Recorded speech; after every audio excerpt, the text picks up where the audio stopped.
You're listening to the Religion Unplugged podcast. I'm Matthew Peterson. Today I'll be speaking with Jennifer Pepito. Jennifer is a writer, podcast host, educator, and mother. We'll be talking about her recent book, Habits for a Sacred Home. Jennifer, thanks so much for being here with me today. I'm excited to be here. Thanks for having me today, Matthew. So I think it's important that we start off talking about the time of year. You know, we're entering a brand new year, a time for habit formation. That's really important. That's really emphasized. Why is it so important that in 2025 we make our homes sacred spaces? And where do we begin? Yeah, I love that question. And I think some people do get a little bit hung up on the word sacred, especially moms with toddlers and preschoolers, they're potty trained. They're like, this doesn't feel very sacred. But I actually loved what one man said, Ronald Rollheiser. He said that domestic work is sacred work. That as you're changing diapers, even if you do it under the Lord, it is sacred. And so as we're taking care of our homes, habits are one of the ways. It's like a spiritual discipline. And, I believe that a big part of our success in life or our success in Christians has to do with just the grace of God, with God being Emmanuel with us and indwelling us. But also, if we don't have good habits, we're not even making that space for him to encounter us. If we're not having a daily habit of spending time with the Lord or reading our Bibles, those kinds of small habits are part of what empowers us to live a sacred life, a life that is attuned to God. Totally, totally.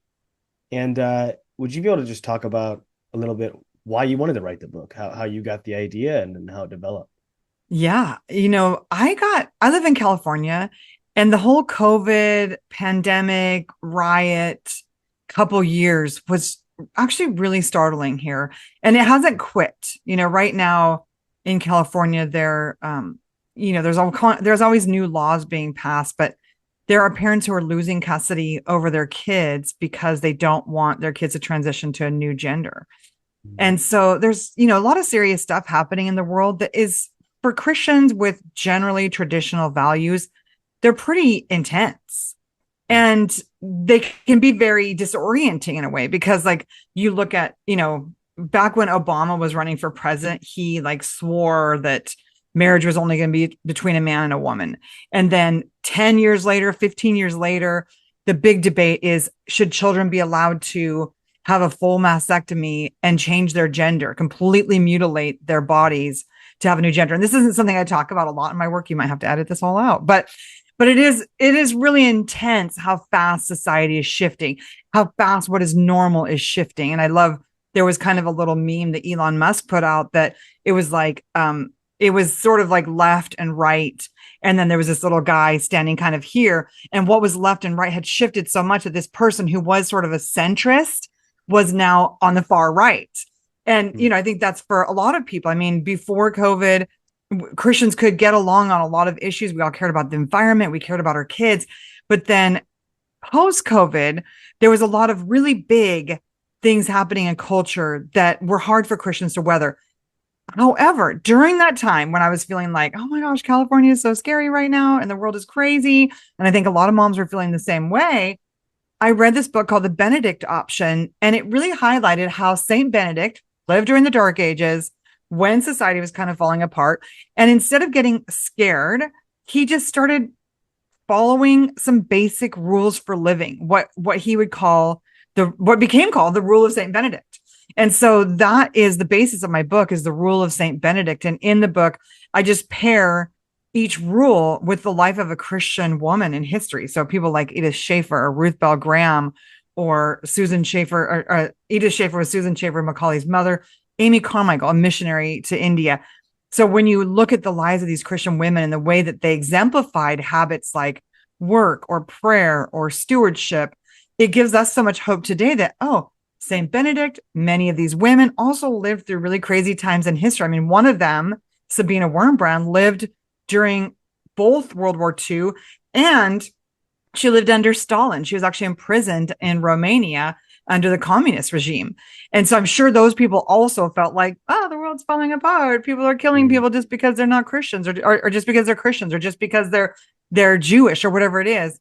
And so, and yet those women, they continued those faithful lives of Christian discipline and Christian habits, and many of them transform culture for good.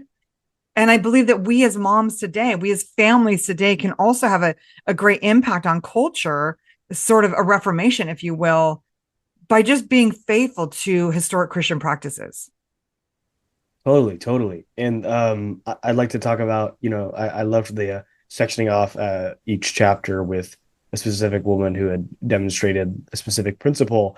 Was there any particular um, woman that you researched that you really connected with on some extra special way, or one that's really changed your thinking in any unique way? Yeah. Edith Schaefer is probably one of my favorites because she was a pastor's wife. They ended up living in Switzerland and they started showing hospitality to questioning students. So I don't think they even really thought ahead of time about what they ended up doing. They created a movement called the Brie. And so they were just like these pastors living in Switzerland, felt called there to do ministry, weren't really sure what they were doing. And they ended up showing hospitality to students over years and years. And so in her book, she has a book called Le Brie, and it's kind of about their story. She really highlights how much work it took to host these students. Like they were sleeping in her home. They weren't taking money. It wasn't like she was running a hotel or could afford a maid. And at some point, the students, some of them started to live there full time and started to pitch in on the work. But she was raising 4 children, taking care of all these guests, and still in the meantime, cultivating a spiritual life. She wrote, I don't know, I think 20 books or something. She wrote a lot of books on family life and Christianity. She was very intelligent, but also, well spoken, intelligent, a beautiful writer, but also just such a faithful mom and wife. And her daughter, Susan Schaefer Macaulay, became one of like the icons in a sense of the homeschooling movement. Her books, For the Children's Sake and For the Family's Sake, have inspired many homeschool families in the kind of principles of Charlotte Mason, for one. So it's just beautiful to read about her. And the thing too about her and her husband, they weren't perfect. They actually had a son who like majorly rebelled, wrote this terrible book about them. But even at the end of his life, he writes this, or the end of his mother's life, he writes a little obituary about her and just says, you've won me over. Your example of love and faithfulness has won me over. And so I think for any mom listening, any dad listening, any family listening, faithfulness matters. Like you might be in a season where it feels like, oh, I don't even know what we believe anymore, or I don't know what is right, or my kids all say that my Christianity is wrong now. But Edith Schaefer stood in the face of her son rejecting their faith, rejecting them. He was super critical of them, even publicly. And she just stayed faithful. And in the end, she did win him over. And I think that for families listening, just continue following the path of God. And there's Saint Benedict quotes a psalm. I don't remember which psalm, but he says, "We shall run on the path of God's commandments, and being empowered by the inexpressible delight of love." And I just love that picture of continuing to stay on the path of God's commandments, even though society might be falling apart around us. Totally, totally. Yeah, thank you for sharing that. And I want to talk about you encourage families all throughout the book to construct a rule of life. Can you talk about what the format of that is that you would suggest, and what sorts of things that might hold or entail? Yeah, for sure. And if listeners wanted to find this, you can look on our blog post or go to habitsforsacredhome.com, and there's actually a little template for filling out your own rule of life. But for instance, the Pepito family rule of life has rules written in these 9 different areas. So habits of work, habits of stewardship, habits of prayer. And we just have almost like a statement about our family value on that. So like the Pepito family recognizes that God wants to be in a relationship with us. And so we nurture that relationship through daily prayer and worship. And we nurture our awareness of his voice through Bible reading.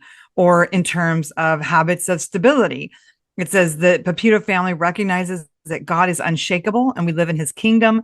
We aspire to live lives of stability by being prayerful about big decisions and making it our ambition to live at peace with all men.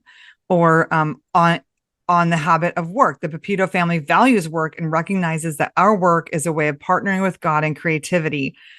And so what we did is we created a statement that was for our family with each of these rules. And over the last year in my restoration home community, each month we cultivated those habits. Each month we focus on one of those habits. We read the book together.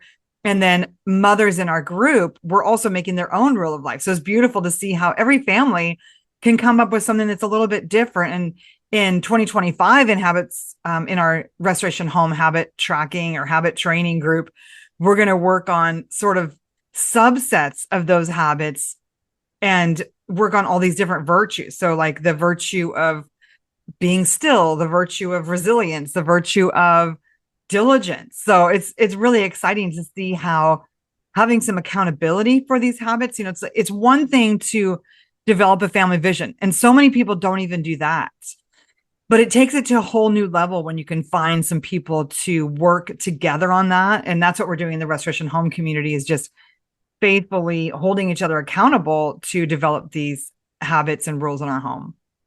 Totally, totally. And I want to talk about obviously that answer just illustrated with it, but you've got a lot going on, and you talk about in one of the chapters, I forget which one, you talk about how when your first book came out, it took a toll on your home and your family. And how was it writing this book, which was all about nurturing your home and your family, knowing that it was going to strain that and and add difficulty to the very things you're hoping to achieve? Yeah. And it was interesting because I was writing the book while we were working on this habit training in a restoration home community. And then this past year, as I was promoting the book, I was still working on those habits with them.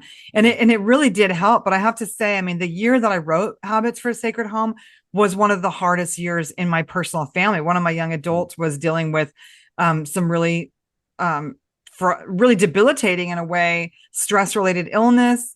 And there was just a lot of hard things that we were dealing with. My husband had lost his job. I had this son who was sick. And so it was an intense year. And yet I think that so often what God does in us is he grows us through trials. I'm reading John Maxwell's leadership book right now, and he talks about how character is really refined through trials. And so I'm not in Habits for a Sacred Home. I'm not telling people, here's how to be perfect. And I think, one of the ladies that I talk about in that book, Elizabeth Elliott, she can almost make us feel so inadequate because she seems so perfect. And I'm not that person. Like, I have been guilty of yelling at my kids or not cleaning up after myself or leaving dirty dishes in the sink at night, or, so many of these things that we don't want to do as sacred Christian mothers. But this is not the message of the book. And this is not the message of the restoration home community. The message is just faithfulness. It's that 1% improvement. We don't have to be perfect. We can never be perfect. And if we could, we wouldn't have needed Jesus to die. But what we can do is continue every day forgiving ourselves, forgiving those who trespass against us, receiving the grace of God, so that we can just walk in faithfulness, trusting that it's God. God is the one who ultimately does what he's going to do. And it's like, he who began a good work is faithful to complete it. And so we can trust him. Totally, totally. And I think on the flip side of feeling super inadequate, I think you closed the book talking about how there have been periods of your life where you felt really pretty good about the things that you were doing, and you struggle with judging others. So what's your advice on how we pursue righteousness and do good things, set up good habits, but we at the same time are setting up guardrails so that we aren't judging others and looking down on people who may not have the same bandwidth to do those things? Yeah, it's such a good question, Matthew. And sometimes I think maybe it's just unavoidable because I'm sure there was a lot of young moms. My first book, Mothering by the Book, is about overcoming fear. And in that book, I really did highlight a lot of some of my bad behaviors as a mom. Some of the things that I did that I'm not proud of, I highlighted in that book. And I think that I'm sure there's lots of moms out there who judged me on that and were like, oh, well, she's so blah, blah, blah. You know what I mean? She should have more self-control or things like that. But I think we all, we're all made differently. Some people can really muscle through really well. Some people have, bigger emotions. And so having a little bit of grace for others means that there'll be more grace for you when you are in a season where you need it. It's like there's that saying, when you point a finger at somebody, there's four fingers. I guess it's really just three, but three fingers pointing back at you. And the things that I have judged people for, they've come back around. It's like it is easy when your children are all teenagers and below, when they're all under your physical control, and you can take away money or basic life fun by if they don't listen to you. But the rubber hits the road when they're out on their own, when they're young adults. And so I think that a lot of hard lessons are learned by people at that point. You look at some of the books that shaped the Christian parenting movement, books like I Kiss Dating Goodbye, the Growing Kids God's Way, Michael Pearl's books. Like those are some extreme Christian parenting books. In many of those cases, some of the children don't talk to their parents anymore. Some of the children aren't believers anymore. And so it's really easy to be very like sure of yourself when your children are all young. It's quite another thing to test things out and see what it's like when everybody's adults, when you're raising grandkids. And I always said I would never write a parenting book until till maybe I had great grandkids. Like, I don't know. I mean, because like the Harris family, they were, a very dedicated Christian family. We saw or heard Josh Harris speak, or his dad speak at one time. I think it was Jonathan. I can't remember, but it's like, you just don't clear, know. Is that to I Kiss Dating Goodbye? Is that yes? Harris? Okay, sorry. Just to be clear. Yes. Josh Harris wrote I Kiss Dating Goodbye, and then 20 years later, kind of denounced everything he wrote in there. No problem. Some of it was probably garbage, but also denounce his faith. And so it's just, the point is, it's easy to judge people, but we're all going to have our own moment where people could be judging us. We're all going to have those moments where what we say is going to be tried by fire. And so continuing to like press on to the high calling, like run the race with endurance, but also just be gracious with people who aren't at the same place as you, or who are at a different place in their journey. Totally. And what sort of advice do you have for people who don't have families yet, maybe are single, maybe live with roommates, maybe are married but don't have kids yet? What sort of ways can they also have sacred homes that may be different than the ways that you would when you had children? Yeah, I love that question. I mean, first of all, I would say, if you can get married, like if you can have children, I listen to Elon Musk sometimes, and he's very concerned about population decline and that kind of thing. And, I do think that Christians have gotten to some degree, and humans in a way, we're a little bit obsessed with perfection. Like we know so much now that we're like, oh, I'm not going to get married because I don't want to make the mistakes my parents made, or I don't want to have children because I don't want to make the mistakes my parents made. And I think a lot of fear is actually dictating the lives of young Christians, instead of being led by the Holy Spirit and having a little bit of courage. And, it's like the Bible does say, be fruitful and multiply. God says it's better to marry than to burn. And maybe that was just St. Paul. Maybe it wasn't God saying that, but it's in the Bible. And I think that, I just have seen, we live in a community right now where there's actually a lot of Christian singles. And partly I'm like, maybe you guys are just all being a little too picky, because it's not going to get easier. And if you are in a marriage and you can make things work, because I think we have gotten a little bit, soft in relationships, and kind of like, oh, if it's not fun, I'm out. And I think I would give that advice. First of all, just if you can make a family, don't be afraid. And the other thing I would say is, everybody start with forgiveness, because, Jesus said when he died on the cross, Father, forgive them. They know not what they do. And his instructions to us were forgive 70 times 7. And so I feel like a lot of what's happened in Christianity is that we're all holding on to grudges towards our parents, towards pastors, towards people in churches who judged us, towards people in churches who tried to speak into our lives, towards people in churches who are hypocrites. Like, we're just judging everybody. And when we judge, we will be judged. That's what it says. As you judge, so shall you be judged. And so do you really want everybody like nitpicking all your faults? Like, no, I don't think we do. I don't think we can handle it. And so instead, if we can forgive, if we can work on forgiveness, we'll be able to have healthier relationships and be able to have more Holy Spirit perspective. Because I believe that what happens when we don't forgive is we really make it hard to hear from God, to be connected to God, because it's like we build a wall between us and God. And it actually says, when you have something against your brother, leave your gift at the altar and go make things right and then come back. So I think forgiveness for young people, for people who don't have a family yet, I think it's a really good place to start to then have more perspective about, hey, who is the right person for me to be with in my life, to spend my life with. Yeah, totally, totally. And I think we've covered most of the things I want to talk about, but I'll end with this.